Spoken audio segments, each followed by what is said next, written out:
Serez-vous capable de vous rendre à Wall Street? C'est le défi que lance le département de finances de l'Université de Sherbrooke à ses étudiants et au grand public avec une simulation boursière des plus réalistes. Le point de départ, c'est une gestion de portefeuille à domicile. Ensuite, Montréal-Toronto. Ensuite, on se déplace à Paris.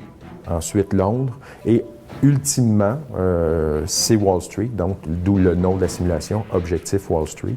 Notre simulation inclut des éléments de finances responsables. Il y a beaucoup de situations pour vérifier l'éthique des gens. On peut demander aux participants qu'est-ce qu'ils pensent de telle situation qui implique un investissement où l'environnement est privilégié, dans un contexte où la société peut en bénéficier, dans un contexte où il y a une saine gouvernance dans l'entreprise. Si, mettons, mon rendement est vraiment pas bon cette semaine, je fais une petite mise en situation, je fais de quoi un petit peu croche. Des fois, ça va marcher, comme des fois, ça va me faire vraiment chuter encore plus. Donc, ça donne un petit peu de défi. Quelle belle initiative, quel beau projet.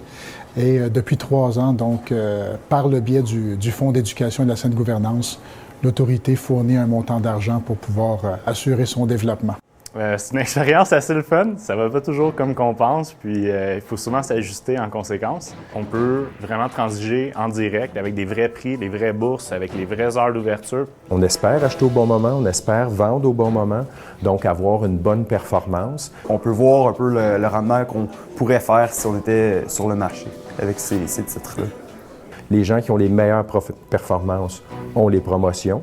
Les gens qui n'ont pas respecté les politiques de placement, qui n'ont pas respecté la gestion de risque, qui ont eu des mises en situation où ils se sont fait prendre à soit frauder, à soit avoir de mauvais comportements éthiques, bien, ces gens-là vont avoir une démotion, donc il y a un renvoi à un niveau inférieur. C'est des concepts qu'on apprend au cours du bac et qu'on n'approfondit pas autant que ce que j'ai fait avec la simulation. C'est vraiment bien, on peut vraiment bien se mettre dans la peau du gestionnaire avec tous les outils qu'on a, des contraintes. Cet outil-là, il est structuré justement pour accompagner les étudiants à travers leurs travaux de session, là, en particulier dans notre cours de micro-programme en finance de marché. Le micro-programme permet aux étudiants d'apprendre sur la gestion de portefeuille, notamment sur comment faire le trading, les transactions, comment faire la gestion de risque et comment aussi gérer les flux monétaires à l'interne pour pas qu'il y ait de fraude ou de comportement non éthique quand on fait partie d'une organisation. Ça nous prépare pas mal à ce qui va se passer dans la vraie vie sur le marché boursier. J'aimerais ça être analyste, puis je pense que ça peut m'aider à être un petit peu plus à l'aise avec les instruments financiers sur le marché. C'est quelque chose que j'aime bien et en plus c'est en lien avec ce que je veux faire par la suite.